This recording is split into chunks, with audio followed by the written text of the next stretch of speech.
जी हाँ दोस्तों, इंतजार की घड़ी खत्म होने वाला है क्योंकि पवन सिंह के सुपरहिट सूर्यवंश मूवी जल्द ही यूट्यूब पर धमाका करने वाली है। स्वागत स्वागत है आपका यूट्यूब चैनल पीके अपडेट, जहां आपको मिलता है भोजपुरी की जगह और सबसे ताजा खबर और सबसे सटीक अपडेट। दोस्तों, इस फिल्म में जब सिनेमा घर में दस्तक दी थी तो बॉक्स ऑफिस हिल गया था। पवन सिंह के तड़ातोड़ एक्शन और जबरदस्त डायलॉग के दर्शकों का दिल जीत लिया। यही तो वजह है कि इसे पिछले कुछ सालों से सबसे बड़ी भोजपुरी फिल्म कहा जाता है।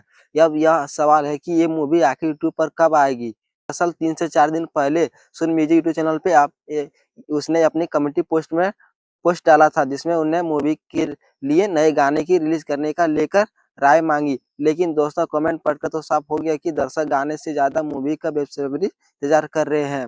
लोग लगातार लिख रहे हैं कि भैया मूवी रिलीज करो, कब आएगी सूरज मूवी। इंतजार कर रहे हैं पवन सिंह के जलवे का। और सुनिए, इस फिल्म का एक नया धमाकेदार गाना ट्रैक्टर के ड्राइवर पीवा अभी बाकी है, जो रिलीज होते ही सुन म्यूजिक शायद पूरी मूवी यूट्यूब पर डाल दे। तो अगर अभी भी मूवी रिलीज हो गई तो यकीन मानिए पवन सिंह के या ये फिल्म 100 मिलियन व्यू के रिकॉर्ड तोड़ देगी।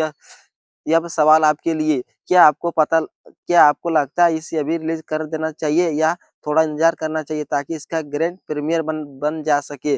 आप अपनी राय अपनी कमेंट में जरूर बताइए दोस्तों, क्योंकि आपकी राय सुर म्यूजिक तक जरूर पहुंचेगी। और हाँ, वीडियो को लाइक शेयर चैनल को सब्सक्राइब करना मत भूलिएगा दोस्तों, ताकि पवन सिंह की सूरज मूवी की रिलीज डेट आपको सबसे पहले मिले। धन्यवाद दोस्तों, मिलते हैं आपको अगले